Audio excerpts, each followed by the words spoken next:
very, very good starts and sits right along where they should be. We'll start with a guy who had a great week 13.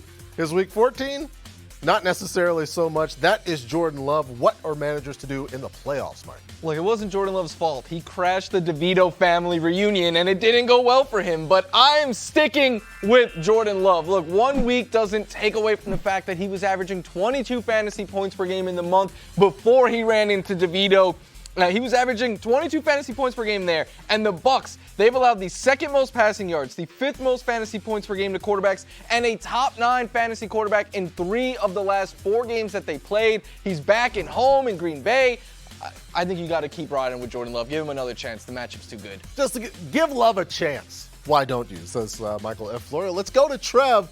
We did not expect him to come back. He played on that ankle against one of the best defenses in the NFL. What are we doing this week, Mike? I don't know how he was even out there last week, but I think this is a week to get Trevor Lawrence out of your lineup as long as you have another option. Last week was his first game with 3 interceptions since Urban Meyer was in Duval kicking his own players. His fantasy numbers have been propped up by rushing touchdowns, but we cannot count on that as long as he's playing with this hurt ankle, and the matchup is just as hard as last week. The Ravens have allowed the fewest passing touchdowns. They're in the bottom 4 in fantasy points allowed to quarterbacks. Again, not a must-sit, but if you have another quarterback you like on your bench, go ahead and pull him out of your line. If you had Michael F. Florio making an Urban Meyer joke before I did, congratulations. I don't know how I haven't gotten there yet this season, but I'll get a feel for it at some point. Matthew Stafford, are we starting the Rams quarterback who looked so good in a loss last week? Easiest call of the week. You are starting Matthew Stafford and all of your Rams this week because of the Commanders. Like Patrick said, he played amazing last week on the road in bad weather in a terrible matchup against the Baltimore Ravens. 3 or more passing touchdowns in 3 straight with 10 total in that span. He has topped 22 fantasy points in each of them. Cooper Kupp looks like Cooper Kupp again, which is huge for Stafford's fantasy value. And the Commanders, top 4 in yards. They've allowed the most touchdowns, the most fantasy points. You start all your quarterbacks, especially Stafford. Yeah, Cooper Kupp looking healthy is good for the Rams, but it's good for the eyes of people who like football because those guys really good. Let's get to some running backs. I would like James Cook. You would like the Bills coaching staff might not like James Cook playing all the time. What are we doing with him? We are starting James Cook. And look, I know the refs called that a catch for Latavius Murray. He has no hands. Please get James Cook on the field more. It's a tough matchup, but I don't care. So were the Eagles. So were the Chiefs last week. Over 20 fantasy points per game in 3 games since Joe Brady has been the OC. He has been a top 12 running back in all of them. Last week was the RB3, and I think this is going to be a high-scoring game between 2 very good offenses, so you want pieces of each of them. All right, we like that matchup, like that game. What about James Conner? It's been a few weeks, but glad to have James Conner back in our lineups. He's back in our lineups. From one James C to another, I am sitting James Cook in this one. And I know you guys are probably like, what? Didn't you see what James Conner did last time he was out there against the Steelers? Yeah, they had a multiple score lead throughout that game. In the last 5 games that he has played that the Cardinals have lost, and they're probably going to be trailing by multiple scores in this one, he has been held to single digits in all of those. The 49ers have allowed the fewest yards, second fewest fantasy points. They held him to 7 points in week 4. One time he's gone over 60 yards against them. You can't trust it. Yeah, it's been a tough stretch. Also a sneaky tough stretch for a guy that a lot of us thought was going to be the draft pick of the year. What are we doing with DeAndre Swift in the playoffs? I'm not giving up on DeAndre Swift. His offense is too good. The rushing attack for them is too good. And so is the matchup. The Seahawks have allowed the most rushing yards and touchdowns to running backs since week 9. The most receiving yards to running backs since week 10. And I think unlike the last 2 matchups, which have been insanely hard matchups against the Cowboys and the 49ers, the Eagles actually could have a lead again in this one. And we know they like to run the ball then. Downhill for DeAndre Swift, and his schedule only gets better. I think you start him the rest of the way, he could be a league winner. Yeah, and he was earlier this season. It was a rough stretch, but I agree with Mike here. DeAndre Swift's going to get you what you need. You want wide receiver and tight end starts assist. We got that coming up. Here's some more quarterbacks and running backs for you. Starts for Fields and Russ, sitting the indoor cat and Gardner Minshew.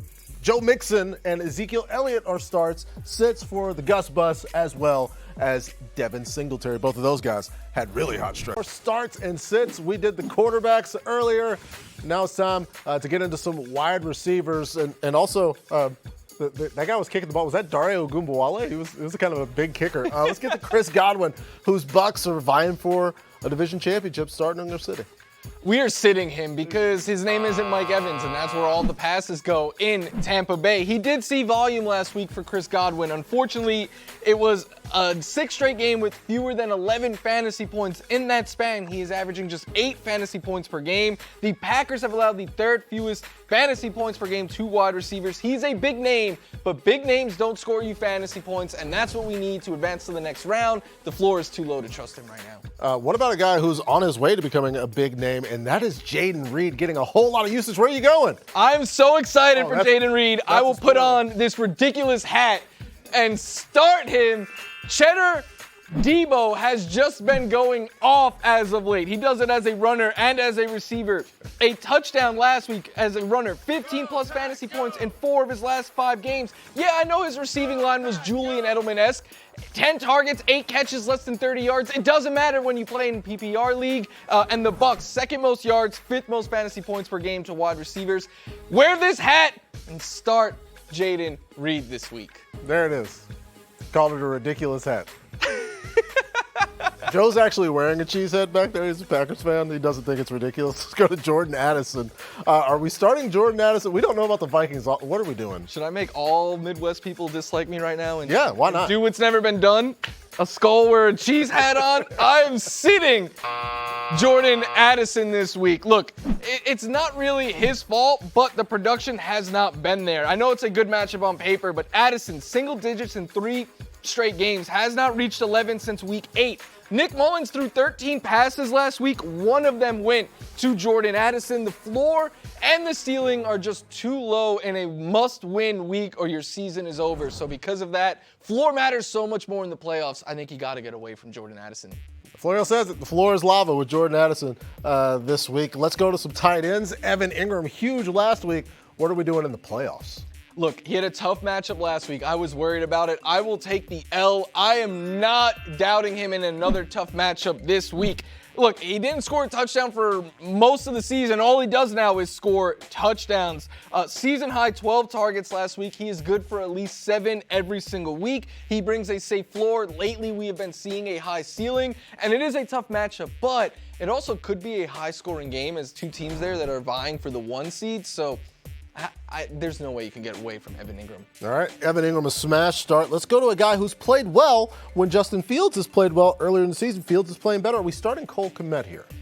This one, it's a little bit of a risk, but I think you sit Cole Kmet this week as long as you have another tight end on your roster that you feel good about. Fewer than 12 fantasy points in 4 straight. The Browns, even after what Evan Ingram did to them last week, have allowed 100 fewer yards to tight ends than any other team in the NFL. 3rd fewest fantasy points per game. Ingram and Mark Andrews are the only tight ends to have fantasy success against them.